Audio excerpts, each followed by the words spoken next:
Welcome back, everybody, for another deep dive. Today, we're going to be looking at how businesses can be a force for good, but not just like in theory, but like really practically through their operations and how they impact people. And the source material we're diving into today is a presentation script. And honestly, the more I read it, the more I realized that this whole idea of businesses being good, it's way more complex than just like, putting a mission statement on the wall.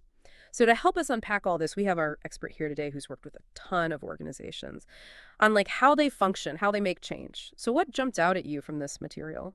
One of the things that's really interesting is how the source material starts with this CEO, and they're facing a dilemma. This dilemma of how to balance profit, leaving a positive legacy, and making a real social impact all at the same time. Mm. And it seems like there's this perfect storm of expectations on businesses today, Mhm. especially with this whole businesses as a force for good movement that we're seeing. Yeah, it's a hot topic for sure. Yeah. But it's like a lot of companies kind of get stuck on the WHY this matters, but they don't really know how to actually do it. And this presentation script really seems to dig into the how. And that's what I'm super curious about. Yeah, and it starts by looking at something I think most of us have experienced firsthand, which is performance management. All those targets and reviews and feedback systems. And it turns out there's a ton of data showing just how unhappy people are with the way performance management works. And so many companies. Oh, yeah. Give me some stats. I love when data backs up what we all kind of feel intuitively. Okay, well, how about this? Over 90% of organizations, they've basically said that their performance appraisal systems are failing. And it's not just the companies either. Only 14% of employees feel motivated to improve after a performance review.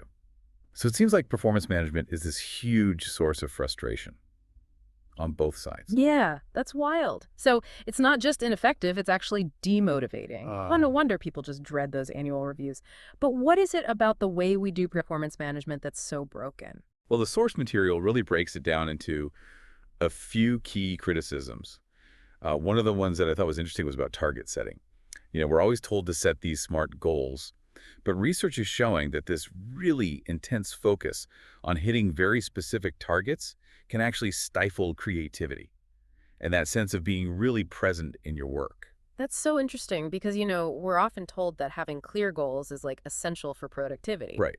But the script argues that there's like a downside to that. Yeah. And it also highlights this whole thing about constant feedback. The logic is that more feedback equals better performance. But studies show that that's not always true, and that sometimes feedback can actually backfire and cause people to hide their mistakes, or just try to manage their image instead of actually genuinely trying to improve. Yeah, it's almost like all that pressure creates the opposite of what it's supposed to do. What about those performance appraisals? I always find those super subjective and just so stressful. Yes, and the source material points out that, all those ratings and rankings that we get are often full of bias. And, it doesn't matter if you do like bias training or change up those rating scales. Evaluating complex work is just so difficult to do fairly. And then you add in the issue of those individual bonuses, and you can have this really unhealthy competition that gets created, and it incentivizes the wrong behaviors. Yeah, it's like we're accidentally rewarding people for things that might actually hurt the company in the long run. What really stood out to me was that this presentation suggests that these traditional performance management practices might actually be making us worse in terms of our character and how we treat each other. Yeah, that's a pretty big thought, isn't it? Yeah. It argues that instead of like promoting good characteristics, like collaboration and honesty, these systems can actually encourage things like greed, envy, dishonesty. And so to understand how we move past that, the source material introduces these 4 different business ideologies, each represented by a color. Okay, the color-coded ideologies. I was wondering when we were going to get to those. I love a good visual framework. Me too. Yeah. It's a clever way to see how different worldviews can shape how organizations operate and what they prioritize. So the first one is the red organization, and it basically functions like a well-oiled machine. It's all about efficiency, hierarchy, and control. Everyone has a specific role to play. Got it. So in this red organization, where does performance management fit in? Well, it's all about predictability and hitting those targets no matter what. So think rigid top-down control and external motivators like promotions or job security. And often there's this underlying fear of punishment if you don't meet those expectations. It's not exactly like a breeding ground for creativity and innovation. Yeah, that definitely sounds like a few places I've worked, and I can see how that kind of environment would stifle some growth. What's after red? Next up is yellow. which is more like a constantly adapting organism. Think agile, fast-paced, obsessed with the customer, the kind of places that really thrive Yeah. in a complex, ever-changing market. Okay, so more dynamic than the red system, but how does that actually play out in a workplace? Well, yellow organizations really value expertise, but they're all about adapting quickly and constantly learning new skills. And performance is measured by speed, innovation, and ultimately how much money they're making. Think bonuses, perks like free food and gyms, and a constant emphasis on individual achievement. It's like work hard, play hard, but with the focus on staying ahead of the curve. But does that actually work? Does all that individual freedom and achievement lead to better outcomes? Yeah, that's where the source material gets really interesting. It argues that even though yellow organizations talk a big game about empowerment, the reality is that power is still really concentrated at the top. And it actually uses this term domination to describe how despite all those agile enhancements and perks, people are still essentially being used as tools to generate profit. So the freedom they're offering is more about being free from interference, but not necessarily free to do something truly meaningful. It still feels kind of transactional. Exactly. And the script points out that, this yellow model with its emphasis on individual greed, leading to collective prosperity doesn't always hold up in the real world. It's kind of like this idealized version of capitalism that ignores the fact that not everyone has equal opportunities or access to resources. So red is too rigid. Yellow is too focused on individual gain, even at the expense of others. So where do we go from there? Is there a way to create an organization that values both people and profit without falling into these traps? That's where the orange organization comes in. And we'll dive into that in the next part of our deep dive. Instead of individual freedom, orange organizations are all about creating a more just and equitable community within the workplace. Okay, I'm definitely intrigued to hear more about how that works in practice, especially how it changes performance management. We'll be right back after a quick break to explore the orange organization and beyond. Okay, so we were talking about the limitations of red and yellow organizations, right? And orange organizations offer a really fascinating alternative. So instead of prioritizing individual freedom or shareholder profit above all else, they really focus on building a political community where everyone has a voice and a fair stake in the outcome. Okay, that sounds like a major shift. How does that actually play out in a workplace setting? Well, imagine a company where decisions are made democratically with input from all levels of the organization. So there's real dialogue, there's transparency in how resources are distributed, and a genuine commitment to social justice and inclusion. It's like you're taking the principles of a democratic society and applying them to the workplace. But how does this orange model change the way we think about performance management? Well, that's where it gets really interesting. Performance isn't just about hitting those financial targets anymore. It's about assessing the overall impact that the organization is having. Yeah. Considering the well-being of employees, the community, and even the environment. Yeah, so it's a much broader view of success, not just the bottom line. It sounds like a pretty big shift for most organizations to make. It definitely challenges a lot of conventional thinking. Orange organizations see their employees as human beings with inherent rights, not just resources to be exploited. They're given opportunities for personal development and growth. Yeah. And their motivation comes from a deeper sense of ownership and purpose. It's like you're tapping into that intrinsic motivation, that desire we all have to contribute to something bigger than ourselves. But let's be realistic here. How do you actually scale something like that? How do you make sure that everyone feels heard and valued in a large organization? Right. Well, that's where heedful collaboration comes into play. So orange organizations strike a balance between individual autonomy and collective responsibility. And authority is distributed to prevent power from being concentrated in the hands of just a few. You can think of it like a well-functioning ecosystem where different parts work together to create this thriving whole. It's a beautiful concept. But I have to wonder, is this really the end goal? Is orange the ultimate model for a flourishing organization? That's a great question. And it's something that the source material actually grapples with too. Orange organizations, they're undoubtedly making progress, but they still have their limitations. So they might be doing good things, but are they truly achieving flourishing? Wait, so there's another level beyond orange? What does flourishing even mean in this context? Yeah, that's where things get really fascinating. So the source material dives deep into moral philosophy, describing flourishing as this ongoing practice, this path towards excellence. And it's about continuously reflecting on our role in the world and striving to bring out the best in ourselves and others. So it's not just about feeling good or doing the right things. It's something deeper than that. Exactly. It's about using wisdom and virtue to navigate all the challenges and conflicts that we face Mm. in life and work. And that brings us to the final archetype, the purple organization. Okay, purple. This is the one that they call the beautiful business, right? What makes them so special? Purple organizations are driven by social value, not profit. And they don't just want to be the best in the world, they want to be the best F for R. It's a subtle but profound shift in perspective. It's like they're saying, we're not here to just extract value. We're here to contribute something meaningful. Exactly. They see work as an end in itself, something that allows everyone involved to grow and flourish. Okay, now I'm really curious about performance management in this purple paradigm. How do you even measure performance when the goal isn't profit, but something as intangible as flourishing? Well, that's where this idea of performance as manifestation comes in. So it's about achieving both business excellence Mm. and social value. Mhm. Finding that sweet spot where individual fulfillment aligns with making a positive impact on the world. Yeah, it sounds like a pretty ideal scenario, but I have to ask, what motivates people to excel in this kind of environment? What drives them? The source material highlights genuine care as that primary motivator. So it's about caring for the people. Within the organization, the community, and the wider world, it's a pretty radical departure from the traditional carrot and stick approach to motivation. Yeah, I'm sensing a theme here of moving away from extrinsic rewards and towards like a deeper sense of purpose and interconnectedness. But how do you create that kind of culture? Purple organizations focus on developing what they call organizational wisdom through reflexive governance. So it's about balancing global purpose with local freedom, creating a system that allows for both individual expression and collective growth. Think of it like a garden where each plant has the space to thrive while still contributing to the beauty of the whole.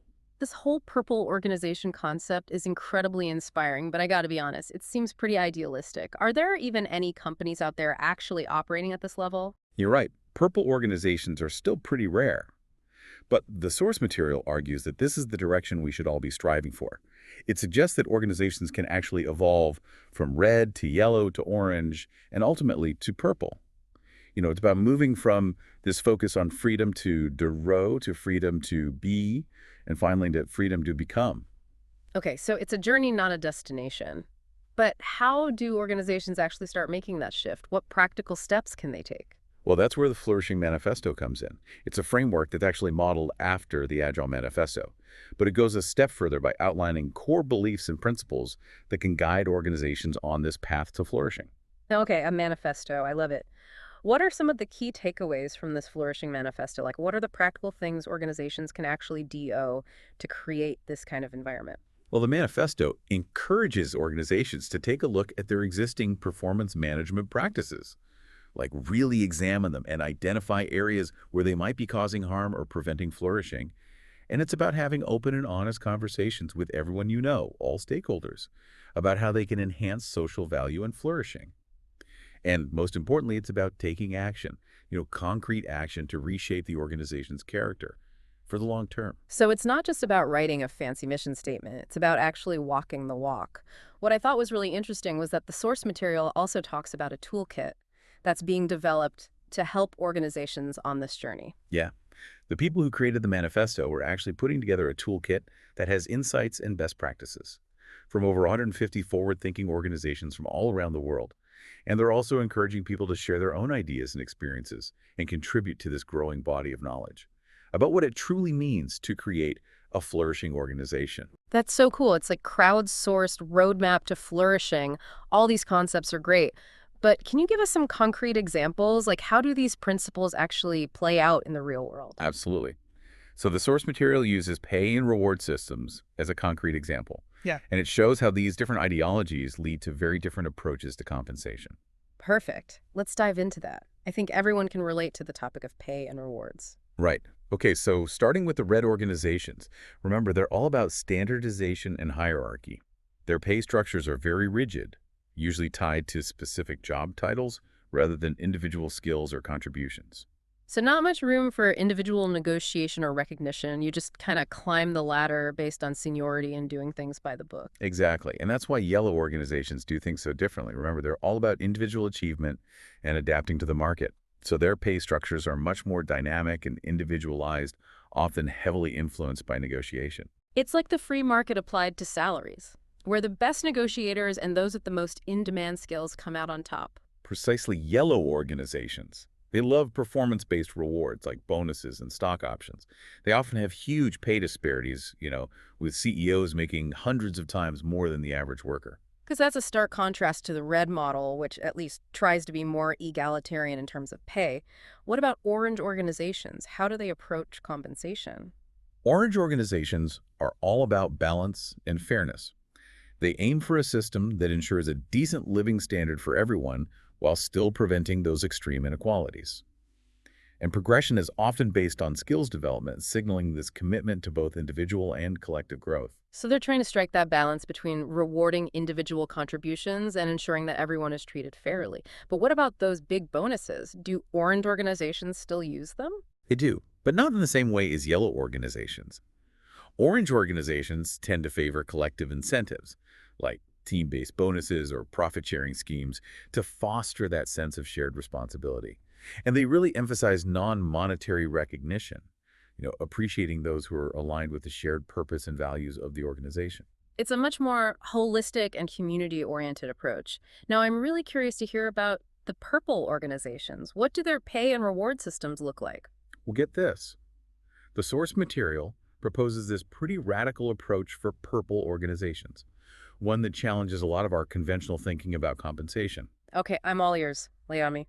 They suggest a system where fixed pay is generous and personalized, reflecting both individual skills and the importance of maintaining fairness. And while variable elements like bonuses still exist, they're very limited. Managers and peers can give small rewards for exceptional contributions, but those large bonuses are generally avoided. Interesting. So performance-based rewards are definitely de-emphasized. What's the thinking behind that? And here's the most radical element, the idea of widespread profit sharing and employee ownership.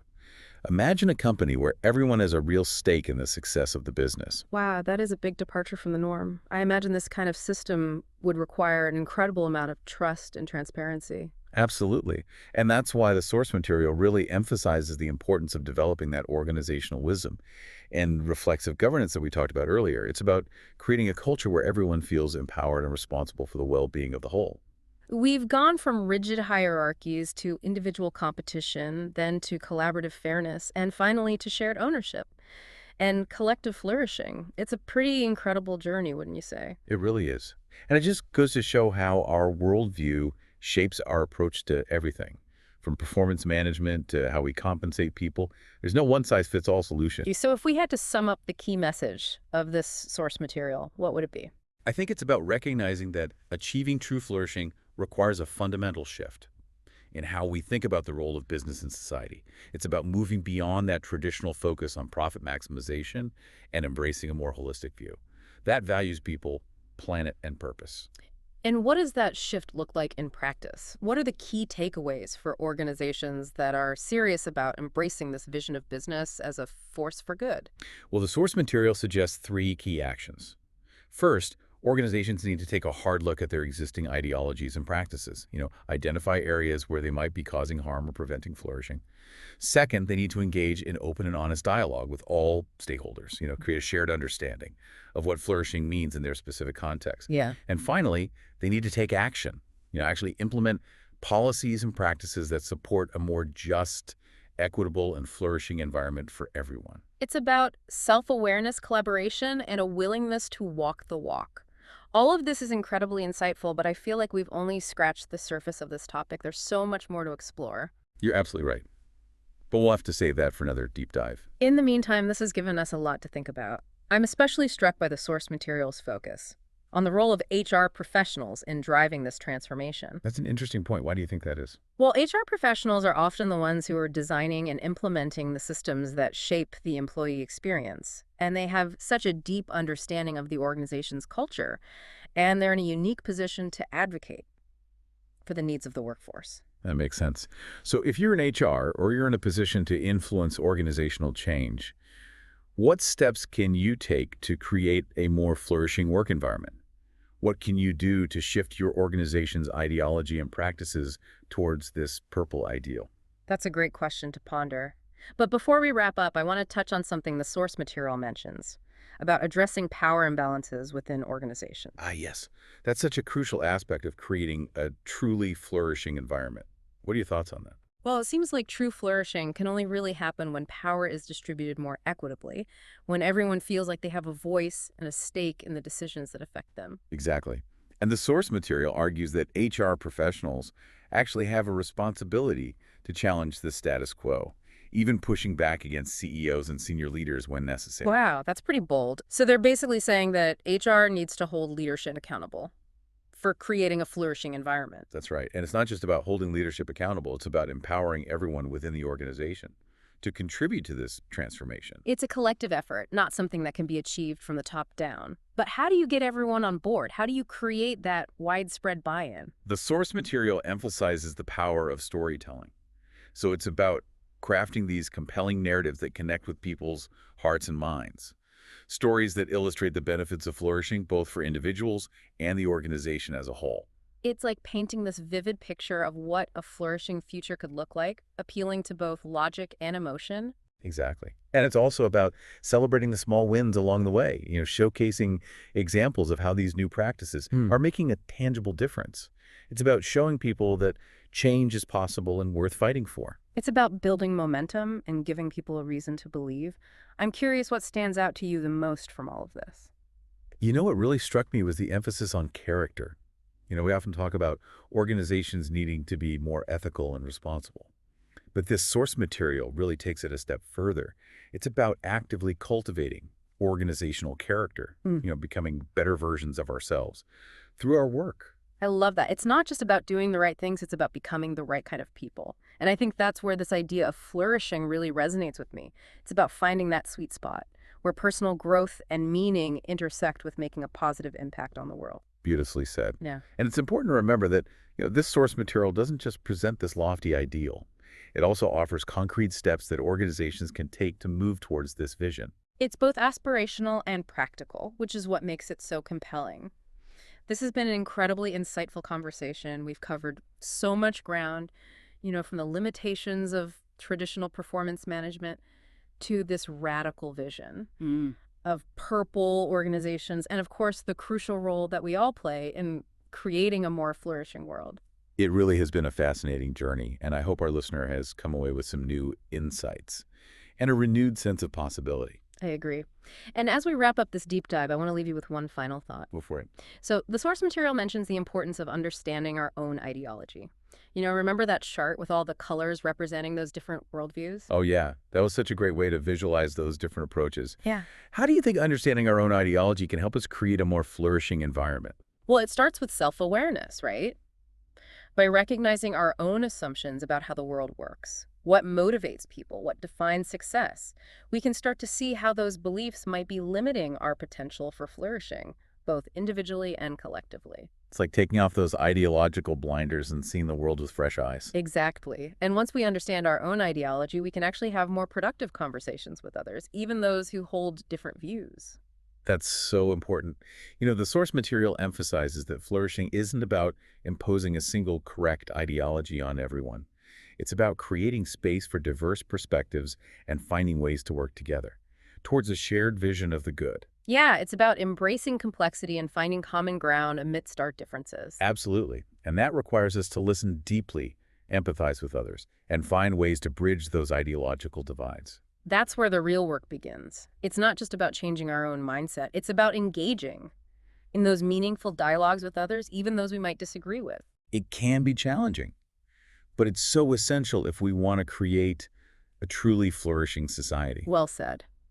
And on that note, I think it's time to wrap up this deep dive. I agree. It's been a fascinating exploration. We've covered a lot of ground today, but I feel like we've only just begun to explore the depths of this topic. So we encourage you to continue reflecting on these ideas and challenge your own assumptions and engage in those meaningful conversations that can lead to real change. And most importantly, take action. No matter how small, every step we take towards a more flourishing world makes a difference. Thank you for joining us on this deep dive. We'll see you next time for another exploration of fascinating ideas and insights. It's funny because even with all this information, it's like sometimes the hardest part is figuring out where you fit into all of this. Yeah, totally. It can feel kind of overwhelming to think about changing like an entire organization or even society as a whole. It's like, where do I even begin? Right. But I think that's why this whole concept of flourishing is so powerful. It starts with each of us, right? Absolutely. The source material really emphasizes that flourishing is not just like some end state that we achieve. Yeah. It's this ongoing process of growth and development. It's about continuously striving to be better versions of ourselves and creating the conditions for others to do the same. It's like that saying, be the change you want to see in the world. Mm. But in this case, it's about being the flourishing you want to see in the world. Exactly. And, it doesn't require these grand gestures or radical overhauls. It starts with small, everyday actions. Yeah, what kind of small actions are we talking about here? Give us some examples. What could be as simple as showing genuine appreciation for a colleague's work, offering support to someone who's struggling, or speaking up against injustice when you see it. Yeah, those are great examples. It's Mm, about bringing that spirit of care and collaboration into like our daily interactions. precisely. And it's also about being mindful of our own energy and how we're contributing to the overall atmosphere of our workplace. Oh, I like that. It's like being aware of the ripple effect that our actions have on those around us. Exactly. Are we bringing positive energy and enthusiasm to our work? Are we creating a space where others feel safe to express themselves and take risks? These are all small but powerful ways to contribute to a more flourishing environment. It's about shifting our focus from what can I get to what can I give. Beautifully said. And I think that's where the real magic happens, when we start to see our work as this opportunity to not only achieve our own goals, but to also contribute to the well-being of others. Yeah. That's when we really unlock the true potential for flourishing. This whole conversation has been so inspiring. I feel like I have a renewed sense of purpose and possibility. It's like we've been given this amazing toolkit for creating a better future, both for ourselves and for the world around us. I agree. It's been a really enriching deep dive, and I hope our listener feels empowered to take these ideas and make them their own. Absolutely.